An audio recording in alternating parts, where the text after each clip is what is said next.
The dystopian Earth. The acrid smell of burning plastic hung heavy in the air, a familiar perfume in the skeletal remains of what was once a bustling metropolis. Dust, the fine, gray residue of 1,000 fallen buildings, coated everything in a suffocating blanket. This was Neo-London, or what remained of it, a testament to humanity's self-destructive tendencies. The year was 2247. The sky, perpetually choked with smog, offered no comfort, a bruised purple mirroring the despair etched onto the faces of the survivors. Dr. Julian Cole, his face drawn and lined by years of hardship and sleepless nights, surveyed the desolate landscape from the rooftop of a dilapidated research facility. Below, scavengers clawed through the debris, their lives a constant struggle for scraps in a world stripped bare. He wasn't one of them, not entirely. He still held a position, a precarious one, as a senior researcher at the remnants of what was once a prestigious university. His lab, a testament to stubborn defiance in the face of utter collapse, was a tiny island of relative order in a sea of chaos. Here, amidst flickering emergency lights and the hum of repurposed machinery, Julian pursued his desperate, almost mad, quest. A quest driven not by scientific curiosity, but by a desperate father's love for his son. His son, Noah, was 10 years old, a bright spark in a world consumed by darkness. He had seen things no child should ever witness: the chilling emptiness of a bombed-out hospital, the desperate cries of starving people, the brutal efficiency of the gangs that ruled the wasteland. Julian had shielded Noah as best he could, but the boy carried the weight of their reality on his small shoulders, his eyes reflecting the grimness of their future. This future, a future of dust and despair, was the very reason Julian was driven to build the Chronos, his time machine. The Chronos wasn't a sleek, chrome contraption from some Hollywood fantasy. It was a Frankensteinian assemblage of salvaged parts, jury-rigged technology held together by sheer will and a desperate hope. Its power source, a daring attempt to harness zero-point energy, hummed with a barely contained power. Julian's colleagues, while supportive, watched his progress with increasing skepticism, some questioning the very nature of his endeavor. The moral implications of manipulating time, the potential for unforeseen consequences, weighed heavily on their minds. The risk of creating a paradox, a change in the past that altered the present in catastrophic ways, hung like a sword of Damocles over their heads. But through it all, Julian pressed on, spurred by the unwavering love for his son. The thought of Noah's future, a future devoid of the horrors he had witnessed, was his driving force, his guiding star. Each successful test, each overcome challenge, was a small victory in their ongoing battle against oblivion, a testament to their shared resilience and determination. The final weeks before the launch were a whirlwind of activity. Final calibrations were made, contingency plans were devised, and meticulous checklists were reviewed and re-reviewed. The atmosphere in the lab was thick with anticipation, a blend of excitement and apprehension that weighed heavily on everyone. Julian, his face etched with exhaustion but his eyes burning with an unwavering resolve, oversaw the final preparations, his every action precise and deliberate.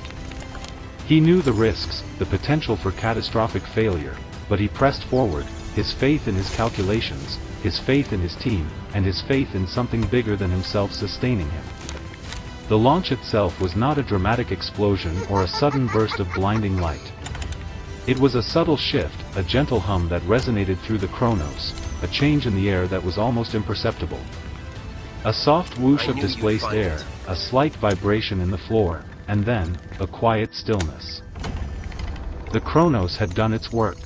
Anya, Elias, and Ben emerged from the Chronos, their faces etched with a mixture of wonder and disbelief. Their initial responses were muted, almost reverent.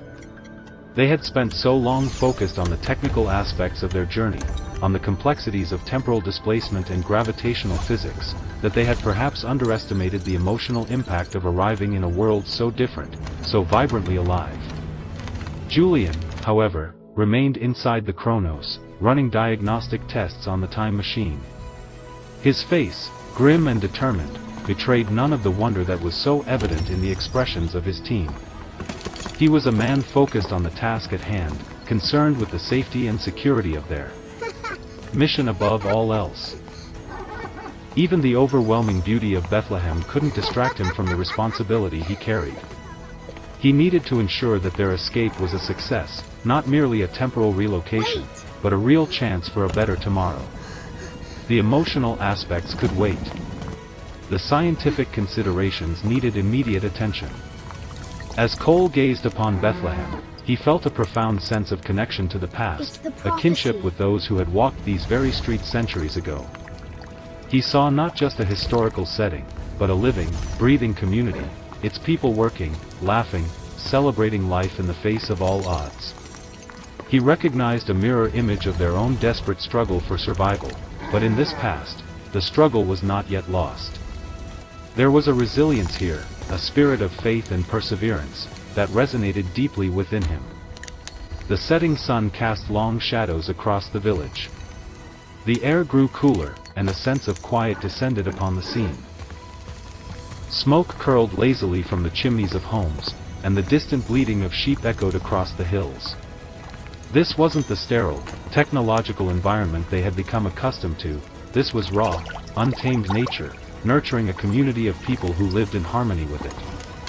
It was a life that was simple, perhaps even harsh at times, yet imbued with a sense of belonging and purpose that they had long since lost. Cole's keen eye, trained over years of historical research, picked up on details others might miss. The architecture, the clothing, the tools used by the villagers, all spoke of a culture both familiar and alien.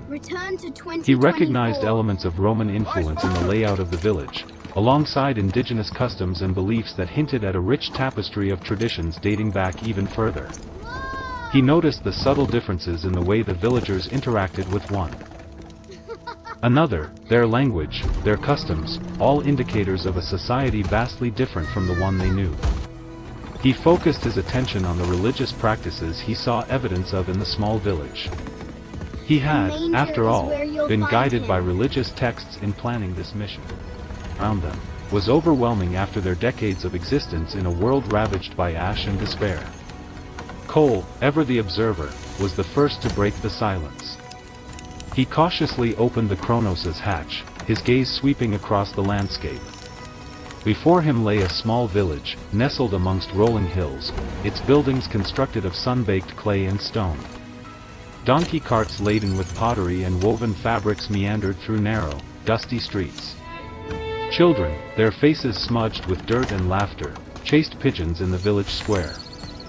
The scene pulsed with a vibrant energy, a palpable sense of community and life that stood in stark contrast to the desolate wasteland they had left behind.